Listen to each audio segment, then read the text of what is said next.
नमस्कार. माझं नाव प्रथमेश गुरुले. मी 2022 पासून संस्थेत आहे. आणि पहिला सांगायचं झालं तर पोलीस व्हायचं एवढंच माहिती होतं मला.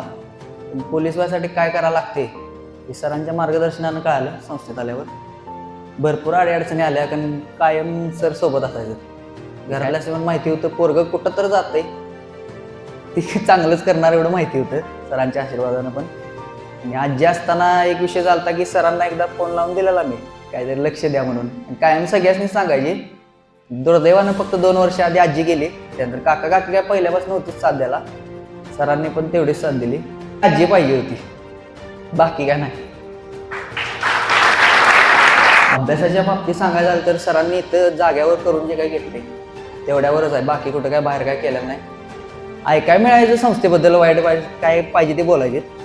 त्यावेळेला आम्ही पण एकच मनात ठेवायचे की संस्थेत येऊ देत, 4 दिवस बसू देत आणि मग बघू देत. तुम्हाला जर इथनं पुढे एकच सांगतो, संस्थेबद्दल लय काय काय उठवतात. सरांनी सांगायचं मी मध्यंतरी तर संस्थेला काय काय नावं ठेवून इथे येणार, संस्था येजवणार. तेवढं काय तसं काय झालेलं नाही आजपर्यंत आणि भविष्यात पण होणार नाही.